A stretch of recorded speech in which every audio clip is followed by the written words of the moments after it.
안녕하십니까. 이번 시간에는 8장 소방설비 분야부터 보도록 하겠습니다.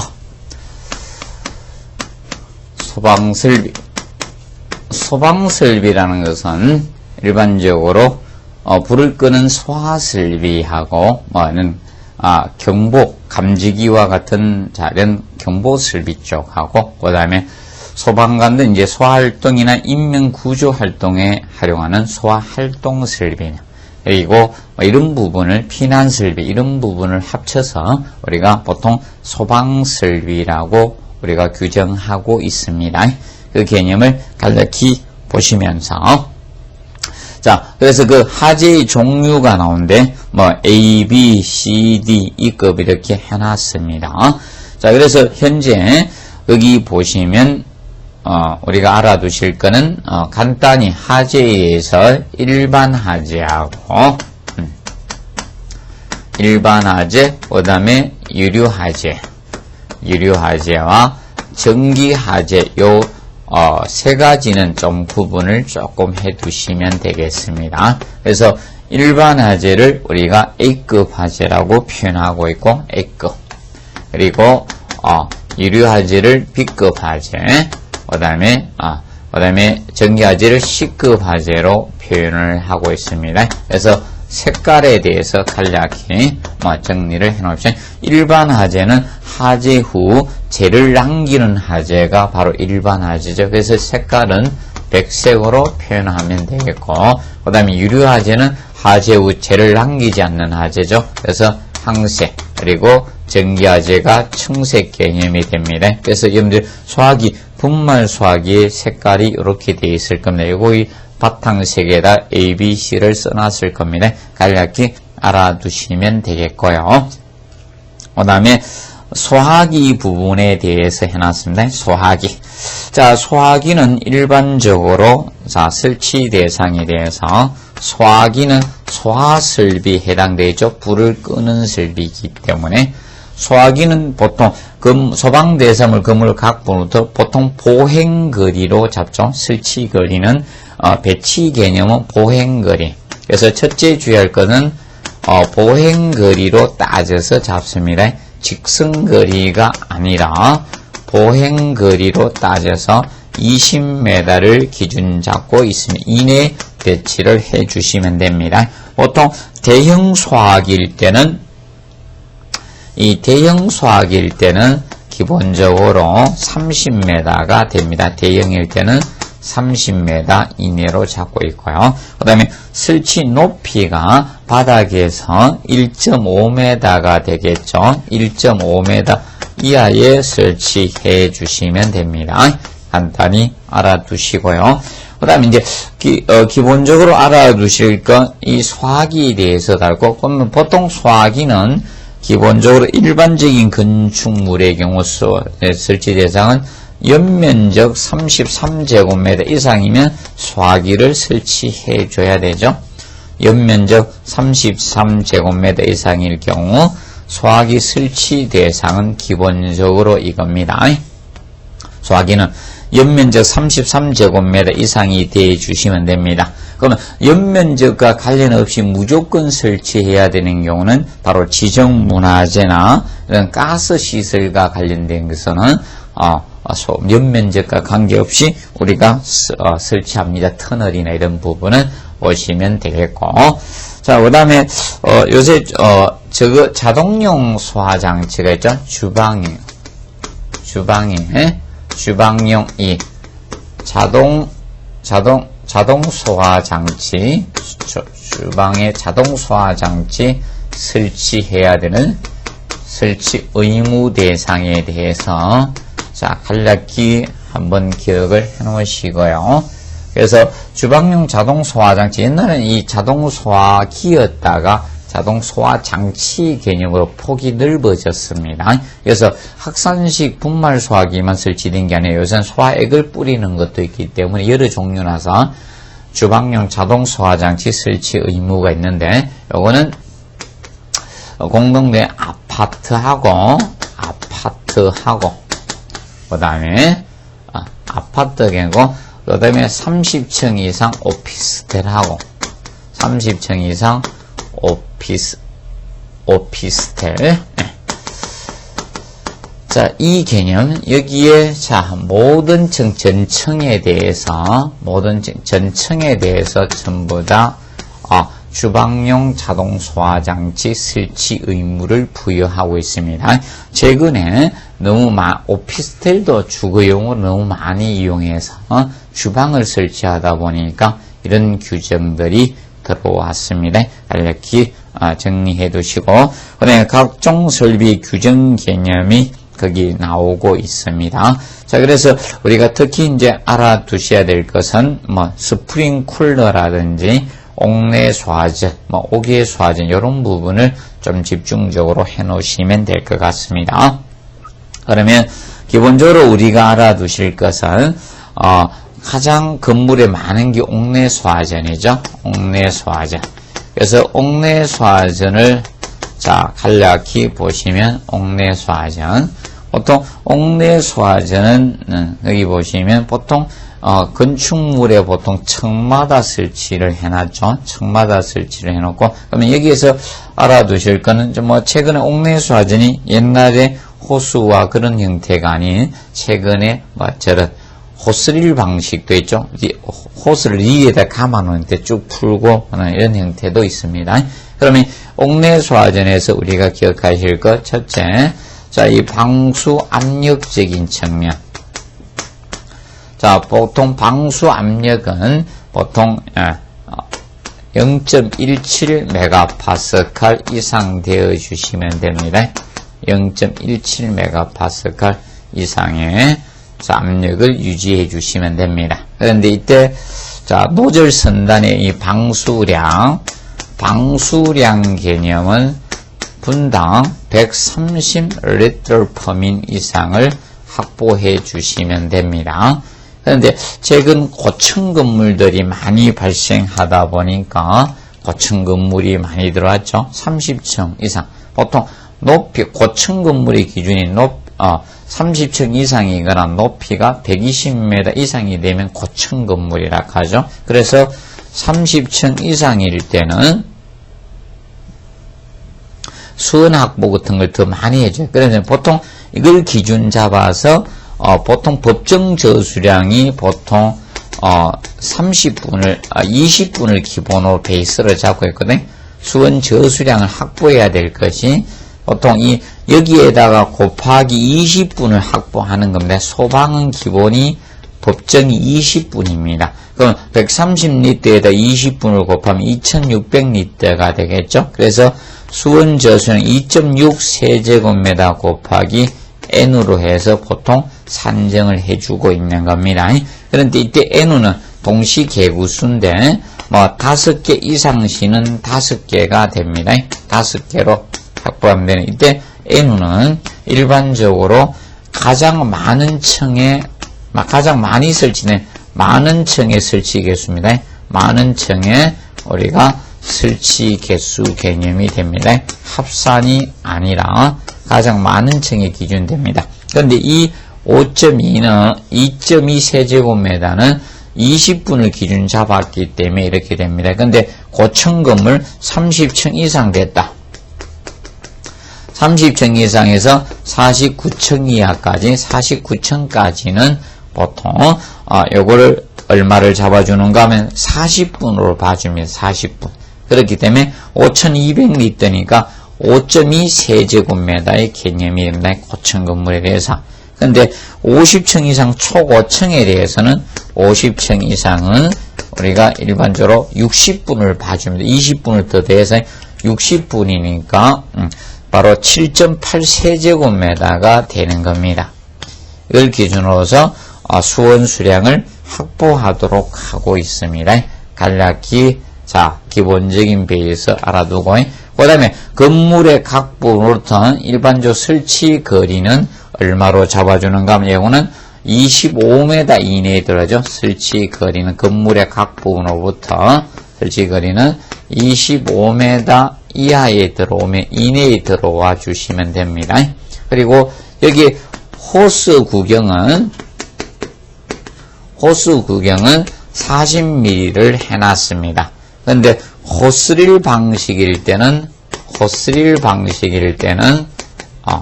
자 25mm짜리 호스를 갖다가 합니다.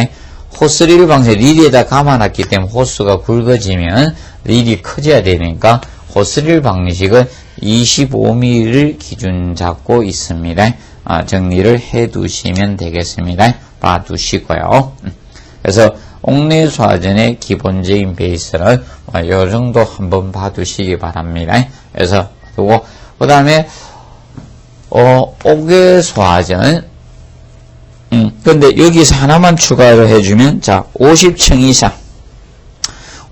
이상이 초고층 건물이죠. 그러면 이 경우는 초고층 건물은 나중에 수직배관을 갖다가 수직배관을 최소한 2개 이상은 돼야 됩니다. 2개.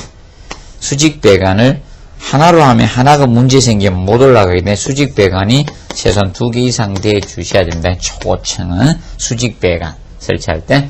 그리고 옥외수화전은 보통 저걸 기준에 보통 옥외에서 불을 끄는 설비죠. 그래서 다른 건물로 화재가 발생하지 못하도록 막아주는 게 보통 옥외수화전입니다. 그래서 옥외수화전은 그래서 기본적으로 그래서 첫째 이 방수 압력은 노즐 선단 기준 잡아서 자 0.25MPa 이상 되어 주시면 되고 이때 방수량은 350L 퍼민 개념 이상이 되어 주시면 됩니다. 그래서 수원을 확보해야 되는 것은 그래서 30L 퍼민에다 곱하기 법정저 수량은 20분을 잡고 있습니다. 그렇기 때문에 7세제곱미터 곱하기 NO 하면 됩니다. 근데 NO 동시 개구수는 2개 이상 시 우리가 2개로 봐줍니다. 그래서 수원 저수량은 나오게 되면 무조건 14루베가 되겠죠. 14루베 개념이 됩니다. 이때 호스는 얘는 65mm짜리를 씁니다. 소방호스하고 통일시켜놨죠. 그래서 요거는 65mm짜리 호수 형태를 쓴다고 보시면 됩니다. 그리고 자, 이 설치 거리는 얘는 40m 이내에 들어오도록 해주시면 되겠습니다.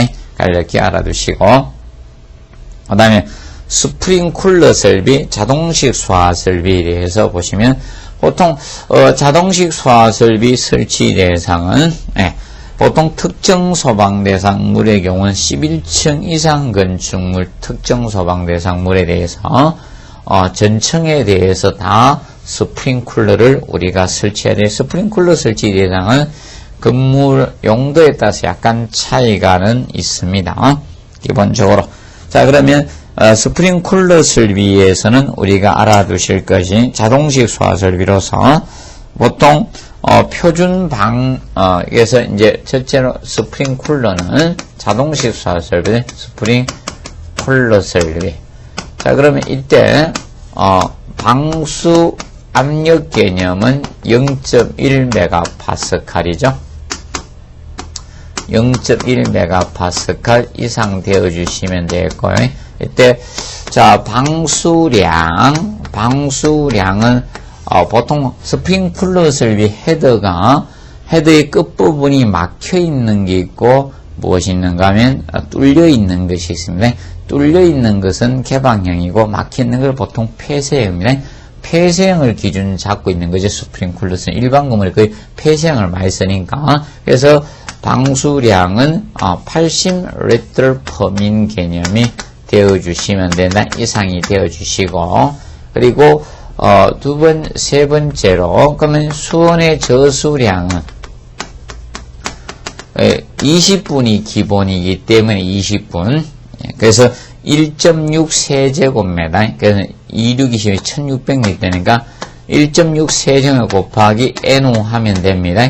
NO 이 동시개구수는 건물마다 다 틀립니다. 30개 이상일 때 30개 보는 경우도 있고 아파트의 경우 10개 이상일 때 10개를 봅니다. 20개 보는 경우고 다양하기 때문에 개념적으로만 기억하십시오. 그러면 1.6 세제곱미터 곱하기 n으로 계산하면 되는데 이때 수원의 저수량 개념은 우리가 일반은 예를 들면 이것도 우리가 고층이 됐을 때 30층 이상이 됐다. 고층 건물의 경우는 이게 40분으로 4, 8에 30이면 3.2 세제곱미터가 되는 거야. 30층 이상은. 그런데 50층 이상이 초고층 건물일 때는 초고층 건물은 이 60분이 되는 겁니다. 4.8 세제곱미터 곱하기 n으로 가게 되는 겁니다. 그래서 간략히 알아두시고요. 그 다음에, 얘는 이 스프링쿨러 설비는 요 개념을 정리를 하시고요. 그 다음에 설치 간격은 내야 구조냐, 아파트야, 여기에 따라서 약간은 차이가 있죠. 건물마다 차이가 있는데, 그러면 아파트의 개념하고 내야 구조의 개념 두 가지를 살펴보도록 하겠습니다.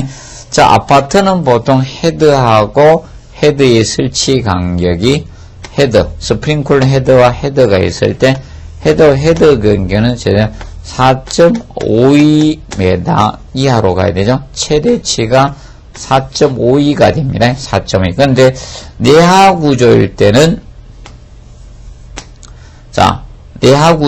이 설치 간격 헤드와 헤드의 설치 간격은 이것이 3.25m죠. 3.25m 이하가 되고, 그 다음에 건물의 각 부분까지, 그래서 헤드와 헤드 간격은 이렇게 됩니다.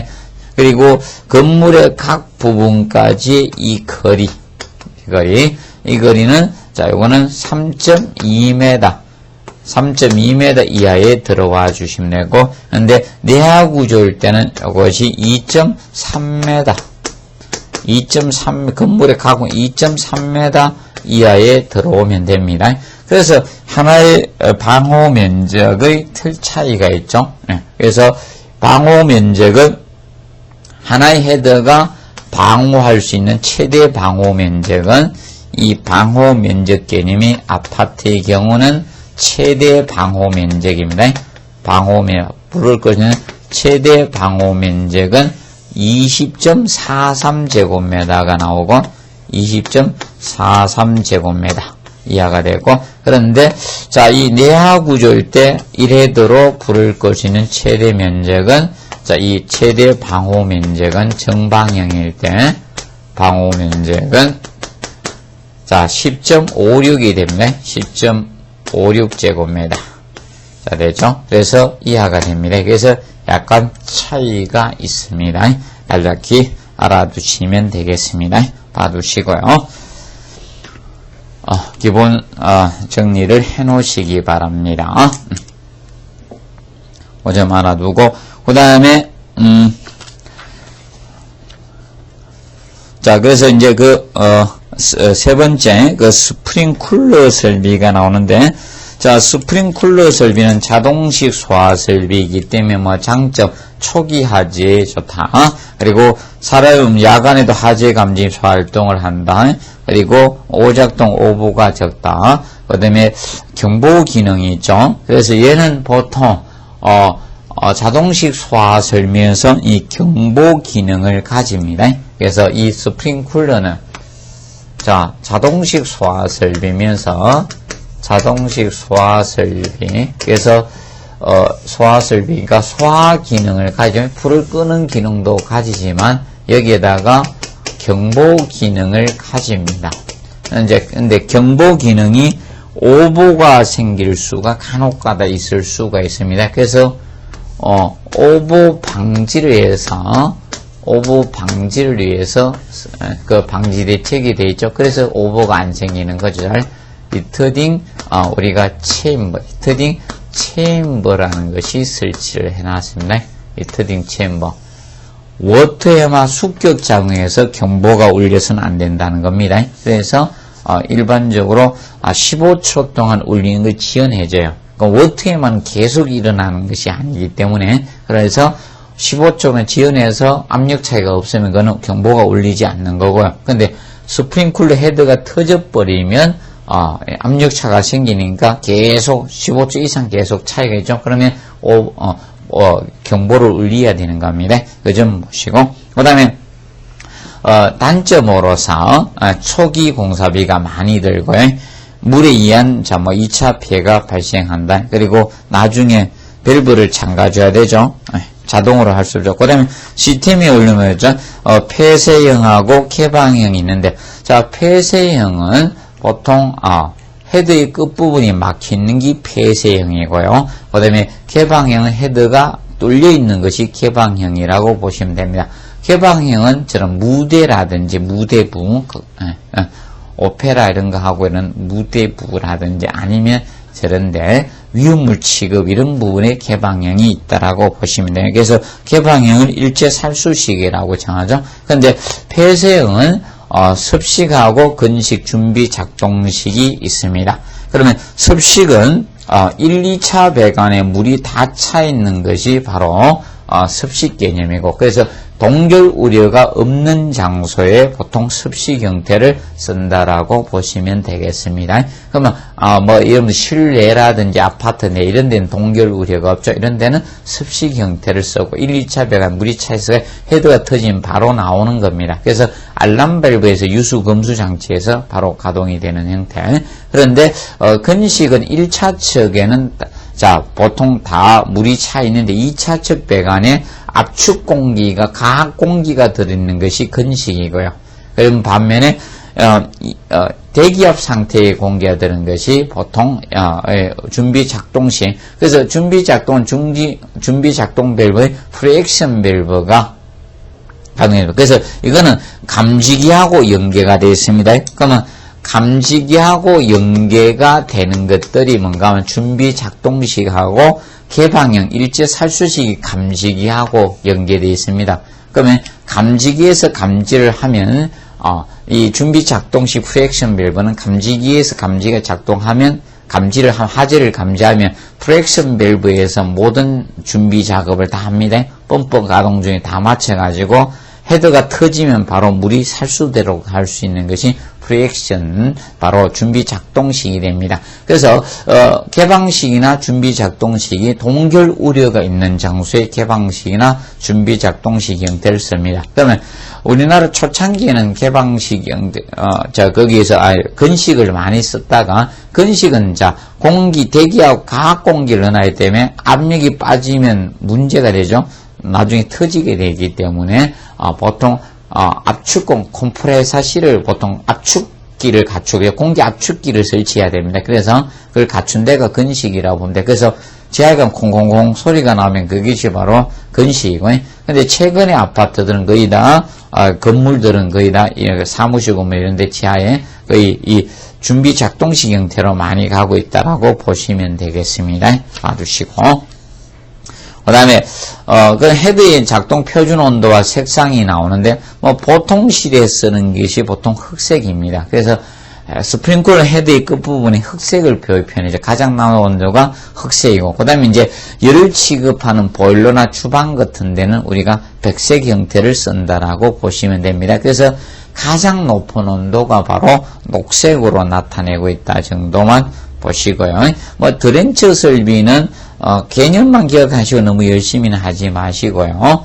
이 드렌처는 보통 외벽 부분이나 또는 처마 부분에 물을 갖다 살수해서 인접 건물에 화재가 냈을 때 우리 건물에 화재가 붙어서는 안 되겠죠. 연소를 방지하는 방화 설비라고 보시면 되겠습니다. 그래서 간단히 개념 알아두시고, 그러면 이거는 방수 압력 같은 거는 스프링클러하고 같이 간다라고 보시면 되겠습니다. 그 측면 봐두시고요.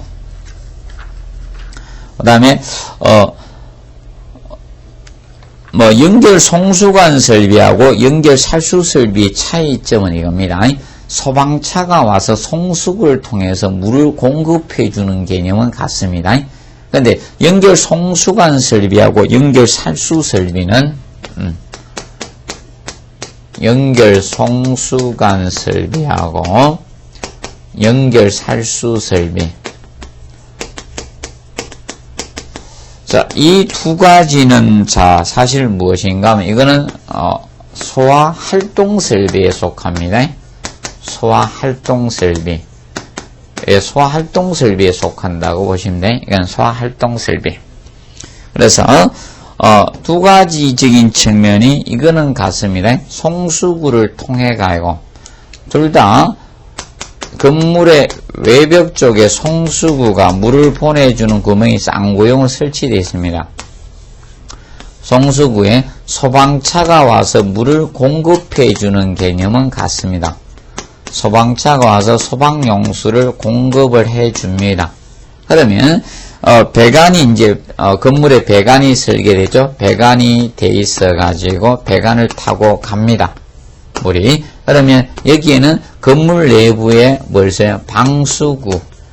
방수구가 설치되어 있고 이거는 자동식 소화 설비 헤더가 설치되죠. 예. 그래서 이거는 스프링클러 헤더와 같은 자동식 소화 설비 헤더가 설치되어 있는 거야.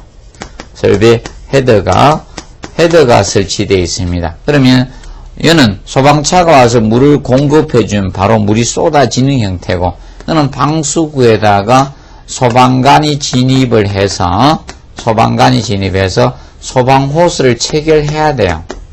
소방호스 체결해서 불을 꺼줘야 되는 게 연결 송수관 설비가 됩니다. 그래서 영화에 보면 소방관들이 들어가서 불을 끄는 작업이 바로 이겁니다. 이걸 통해서 불을 끄는 거예요. 소방호스 체결하고 막 뿌릴 때가 바로 연결 송수관 설비라고 보시면 된다. 얘들은 소화 활동 설비입니다. 그래서 이런 것이 소화 활동 설비고, 그 다음에 이제 저런 특별 피난 같은데 부속실에서 전실에서 재연 설비라든지 이런 거 비상 콘센트 설비 이런 것들이 소화 활동 설비에 해당이 됩니다. 간략히 알아두시면 되겠습니다. 그 다음에 거기 다섯 번째 그 감지기가 나오는데, 감지기는 경보설비에 해당이 되는 거죠. 경보설비인데, 감지기는, 보통 감지기는, 열감지기가 있고, 연기감지기가 있을 겁니다. 열감지기와 연기감지기로 이렇게 나누어집니다. 감지기는 열감지기하고, 연기감지기. 그래서 감지기적인 측면은 열감지기가 있고, 열감지기.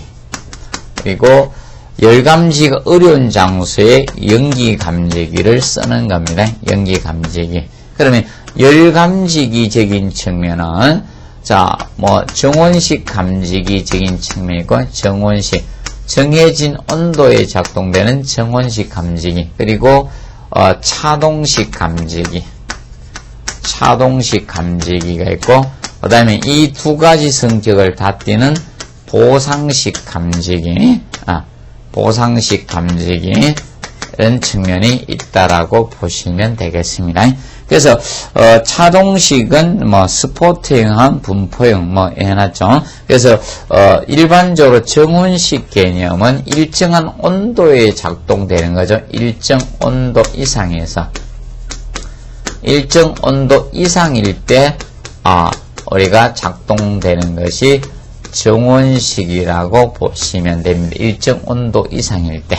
그래서 보통 바이메탈이나 이런 걸 일용하는 거죠. 그래서 정원식은 스포트형 감지기하고 감지선형 두 가지 개념이 있는데, 그래서 이거 일반적으로 정해진 온도에 작동되는 것이 바로 정원식 감지기고, 그래서 이 정원식 감지기들은 보통 부엌이나 이런데 열을 취급하는 장소에 정원식 감지기가 사용된다, 이렇게 보시면 되겠습니다. 그리고 차동식 감지기는 이거는 온도 상승률이 일정 이상일 때 동작되는 거죠. 작동되는 감지기가 차동식 감지기라고 보시면 됩니다. 그러면 차동식 감지기는 스포트형하고 분포형 두 가지가 있는데, 스포트형하고 분포형 차이점은, 그 감지를 하는 부분이 국부적이냐 널리 분포되어 있느냐에 따라서 차동식은 스포트형하고 분포형 나눠집니다. 그러면 보통 공기실자를 이용한 거, 그래서 이 공기실 다이어프램을 이용한 것이 자동식 스포트형이고, 그래서 일반 실에 많이 쓰는 거 있죠. 여러분들이 사무실 같은데 천장에 이렇게 붙어있는 둥그런 형태, 흰색, 그것이 보통 자동식 스포트형이라고 보시면 가장 많이 사용되고 있는 것이 자동식 스포트형이라고 보시면 됩니다.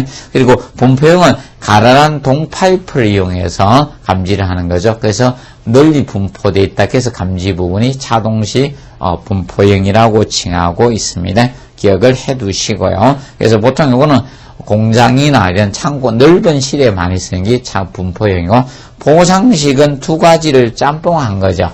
그래서 증온식 플러스 차동식 두 가지를 갖다가 같이 한 것이 차동식 보상식 감지기라 보면 된다.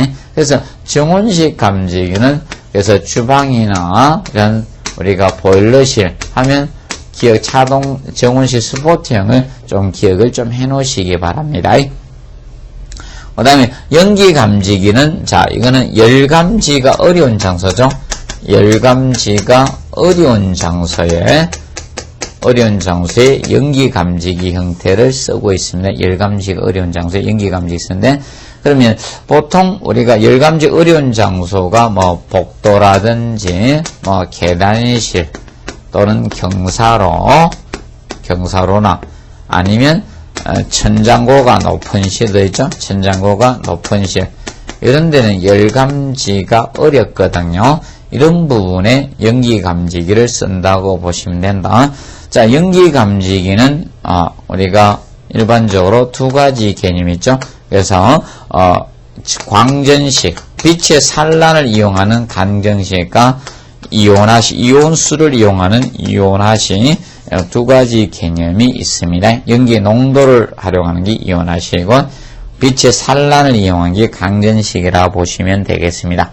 자, 강전식은 이겁니다. 감지기 내에서 빛이 쏴지고 있는데 연기가 들어오면 빛이 산란되죠. 그걸 이용하는 것이 강전식이라고 보시면 되겠습니다. 간략히 알아두시고, 그 다음에 그 밑에 박스로 잡으는 감지기 주요 부분에 대해서 열 전도율은 커야 돼요. 근데 열 용량은 적어야 됩니다. 그래서 두 가지가 헷갈려서는 안 됩니다.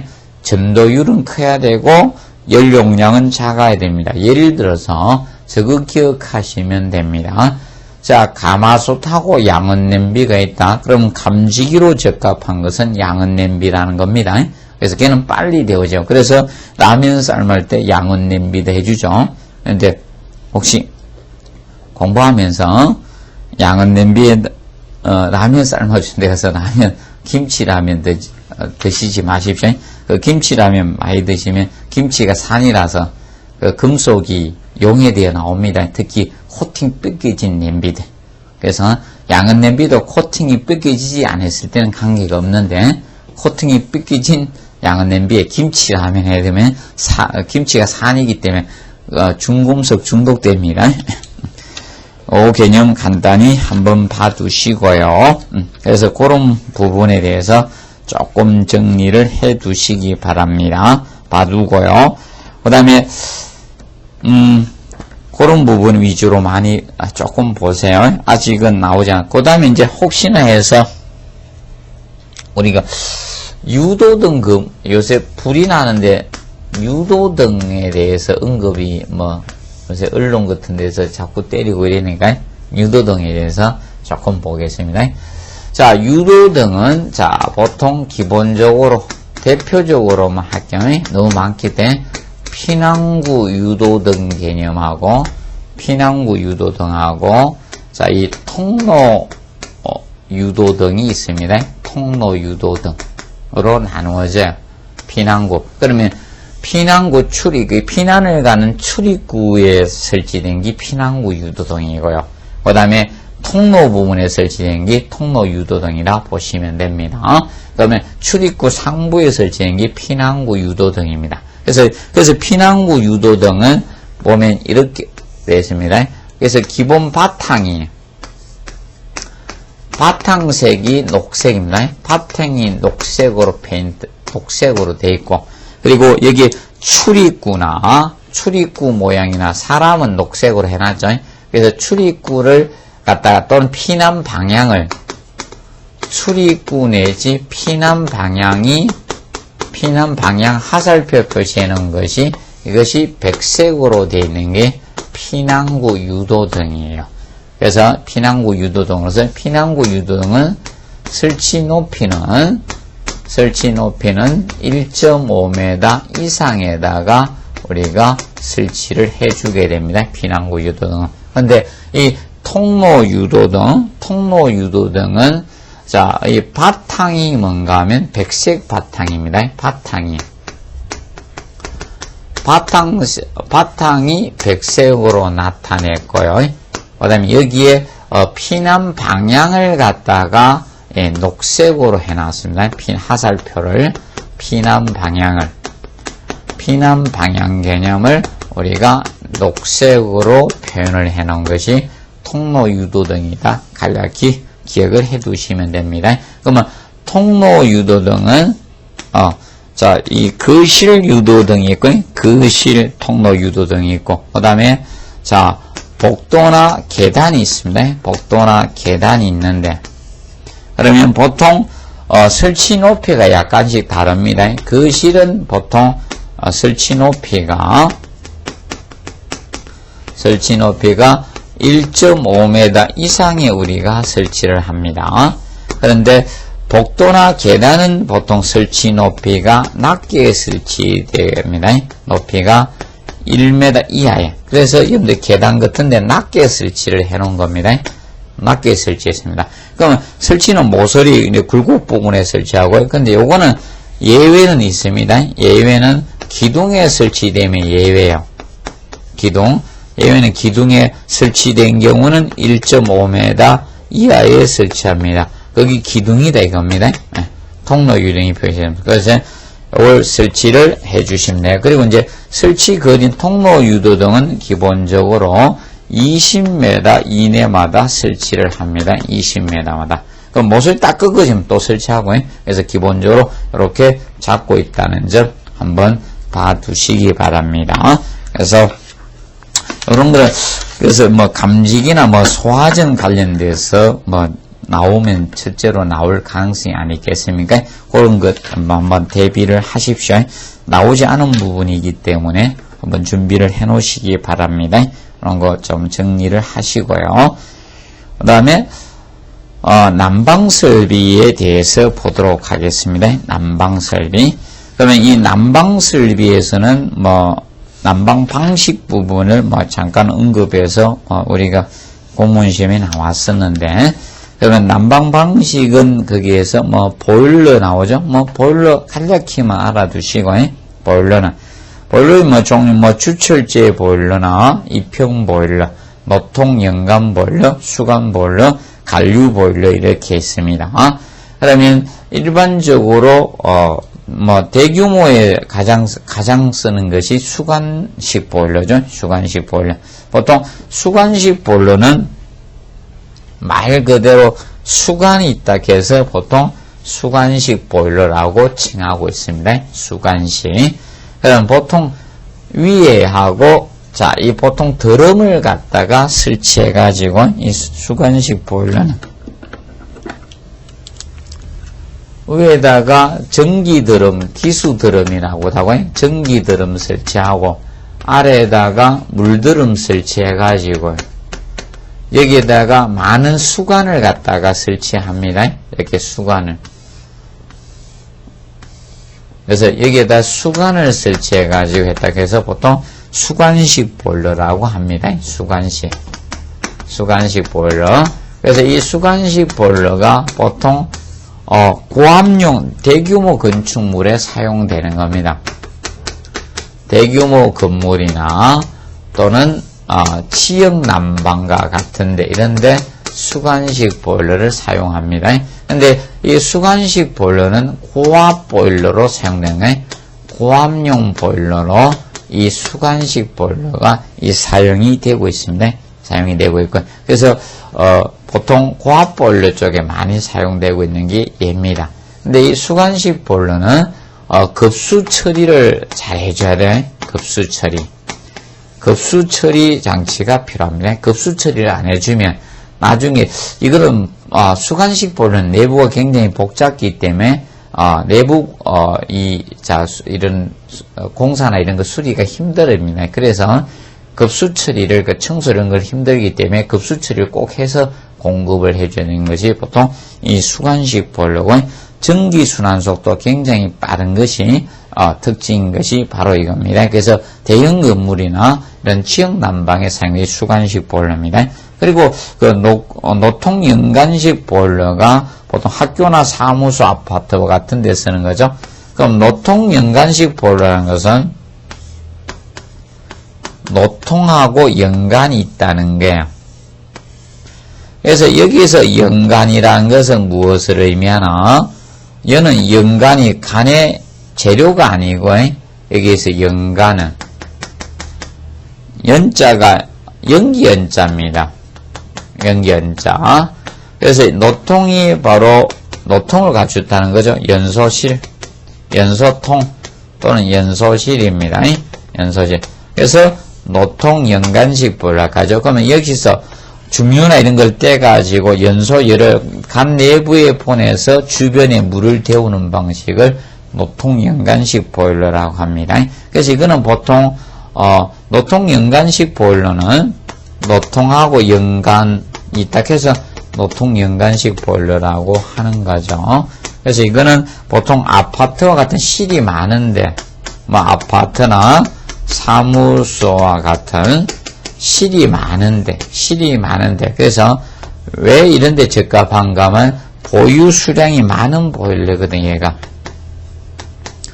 보유 수량이 많은 것이 이 보일러의 특징입니다. 그래서 부하대치 안정하거든요. 그래서 저는 아파트 사무실이 많이 쓰는 거, 이게 중압용 보일러로 쓰는 겁니다. 중압용. 보통 0.4에서 0.7 정도 그런 중압용에 많이 쓰고 있는 중압용 보일러로 쓰고 있는 것이 노통 연간식 보일러다, 이렇게 보시면 된다. 그런데 배관 내에다 열을 보내서 데우다 보니까 수명은 짧은 보일러다, 이렇게 간략히 보시고요.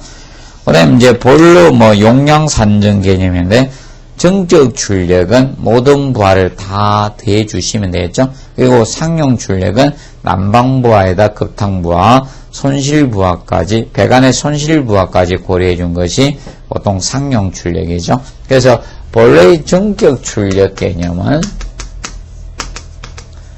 보일러의 정격 출력이라는 사실 다 플러스한 거죠. 난방 부하에다가 급탕 부하에다가 배관 부하, 배관 손실 부하, 배관 부하에다 손실 부하에다가 보일러 예열할 때 들어간 예열 부하, 이 세 가지를 네 가지를 다 플러스한 거죠. 그런데 이 세 가지만 플러스하면 이것은 상용 출력이고, 보일러 상시 사용하고 있을 때 출력이죠.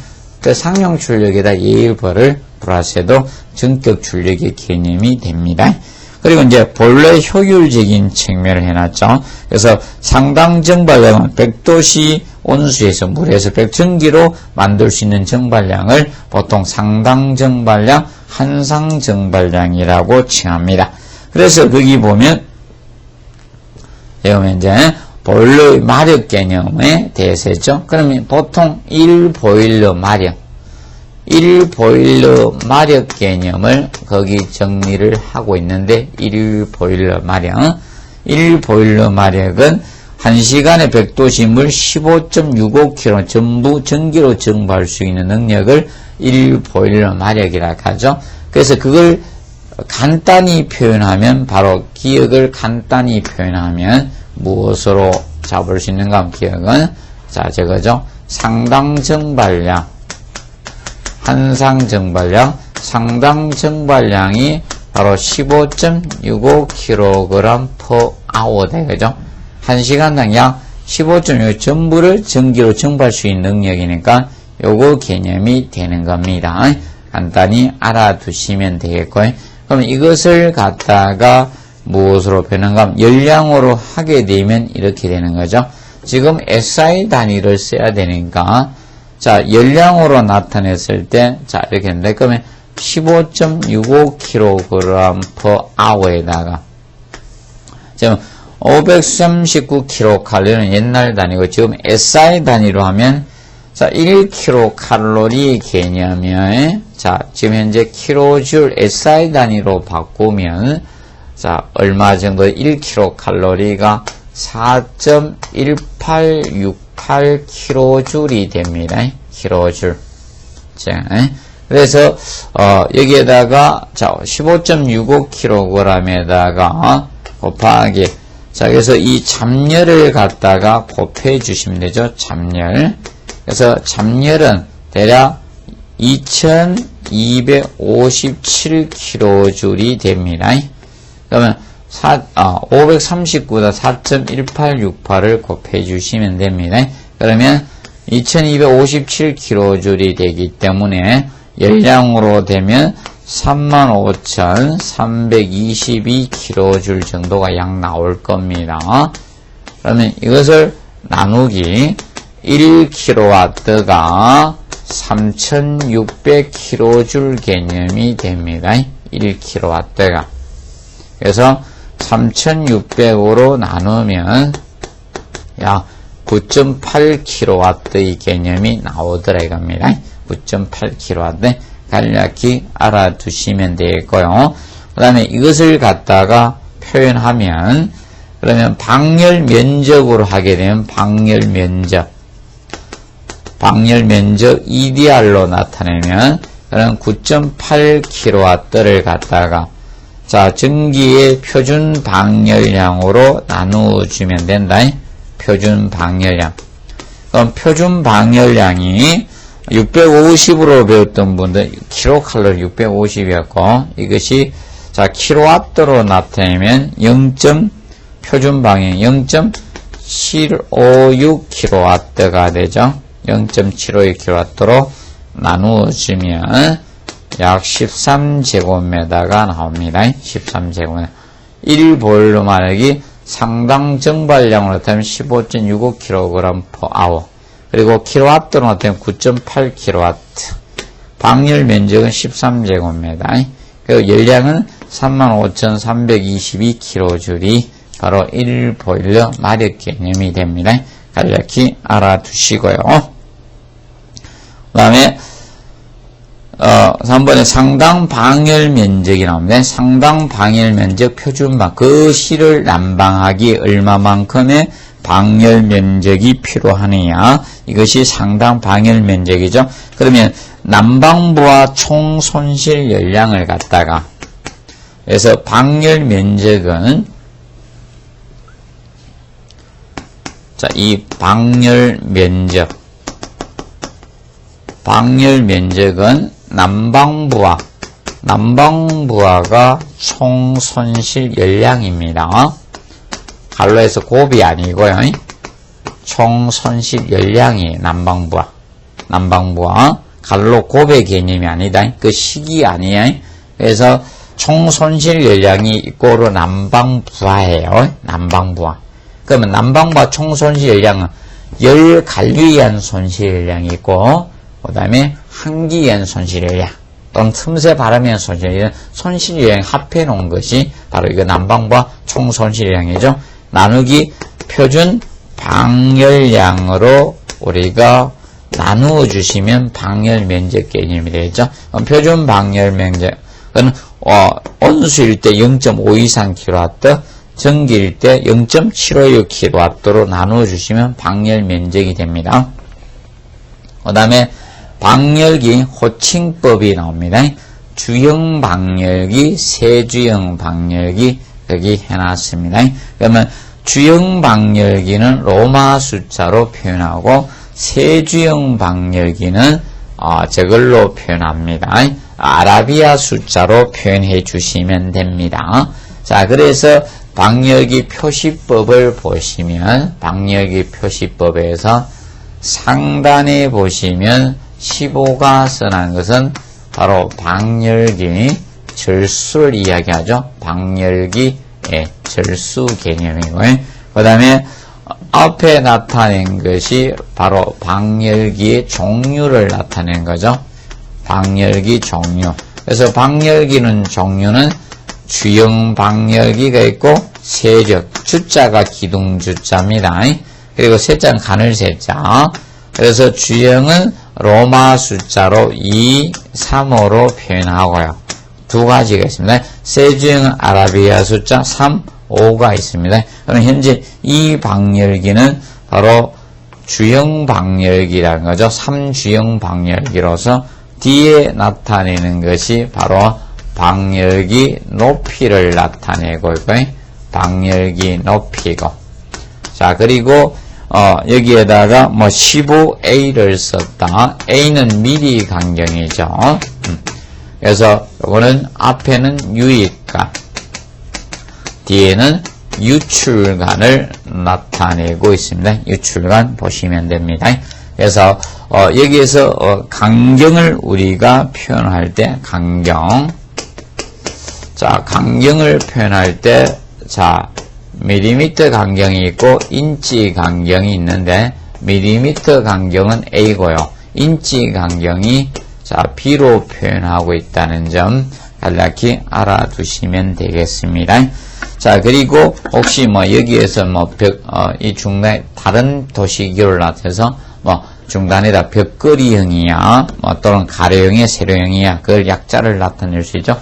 벽걸이면 자, 월 타입이니까 W를 쓰고, 가로형은 H를 쓰고, 세로형이 V를 씁니다. 그래서 간략히 알아두셔. 근데 기본 요걸 위주로 해서 방열기 표시법은 해두시면 되겠습니다. 그래서 이번 시간은 여기서 마무리하고 다음 시간에 난방 방식에 대해서 살펴보도록 하겠습니다. 자, 수고하셨습니다.